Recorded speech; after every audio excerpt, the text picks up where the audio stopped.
Today is Monday, November 8th, and this is the ADM Investor Services weekly market kickoff.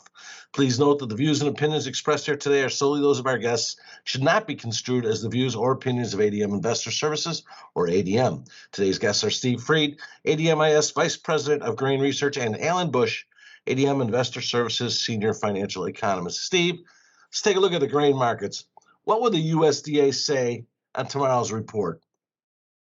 I think every crop is going to be different. First, for soybeans, they could raise the crop here in U.S. They could lower exports and put the carryout as high as 400 million bushels, which would be bearish prices, and we are trading below $12 today. In the corn, it's going to be a real mix of almost anything. They could raise the crop and do nothing on the demand and raise the carryout. They could raise the crop and raise the demand and keep the carryout where it is. Or they could raise demand more than the crop and lower the carryout. I think the market is looking for some numbers that might be a little negative so they can buy. And I think the market's trying to figure out a trading range for corn now. And then for wheat, again, wheat is tight, and they probably won't do a lot to the wheat S&Ds, but we're near key support in the wheat market.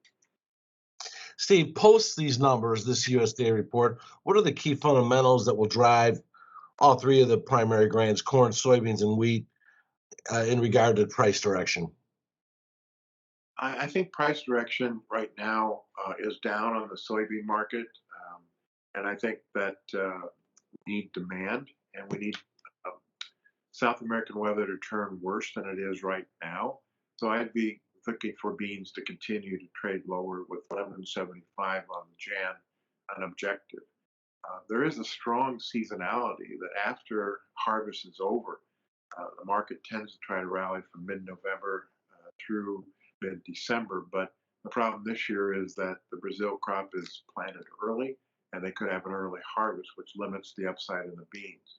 Corn market, I think, has a strong seasonal of rallying post-harvest, and I think 590 is the early objective on December corn after harvest.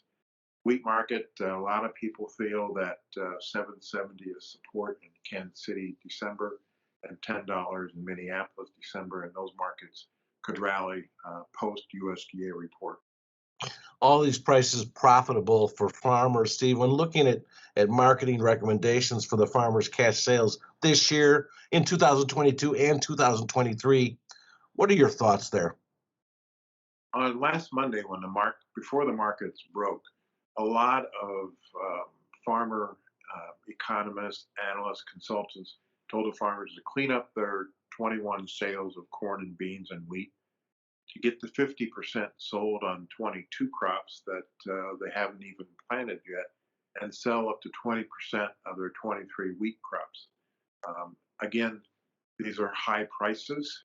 For corn, the farmer's looking at some negative margin because of high fertilizer costs, high energy costs, high labor costs. But I think most people just wanted them to get into these prices in case next year crops are better than this year, carryouts go up, and prices go down. Thanks, Steve. Alan, looking at the stocks, will stock index futures continue to advance even though central banks have recently withdrawn some of the accommodation? Well, right now we have seen some new record highs as of last Friday, when we're very close to record highs now. But the feeling is becoming a bit more mixed as of late, with the Fed now announcing a tapering of its quantitative easing program on Wednesday. Of course, that being a negative. Also, earnings, though, continue to come in very strong, with 82% of the companies reporting showing better than anticipated earnings. So the situation is looking a bit more mixed, the fundamentals a bit more mixed. So with the markets very frothy now, there is a rather unclear outlook over the near term in the indices. A lot will depend on how aggressive the Fed is in raising rates next year. What do you see currently in the U.S. dollar, Alan?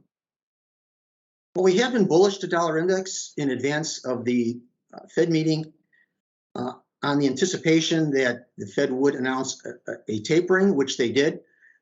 So that was the expected move, and it was supportive. But right now, that advantage is gone for the dollar.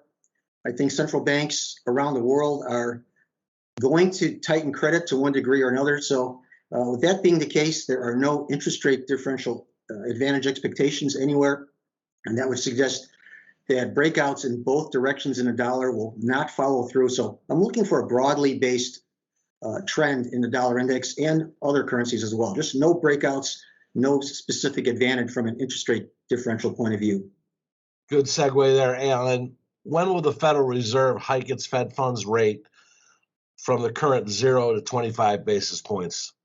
Right now, it appears that financial markets are anticipating a rate hike at the June 2022 meeting. I'm thinking it'll either be at that meeting or at the July meeting, and that will be followed by other hikes, possibly the end of next year and beyond. So right now, the consensus view is for a 25 basis point increase at the June meeting, June of next year. Thank you both. Remember, the views and opinions expressed today in this video are solely those of our guests, should not be construed as the views or opinions of ADM Investor Services or ADM. If you'd like more information about our brokerage services, would like to speak to one of our experts about managing your risks, or would like to open a trading account, please visit www.admis.com.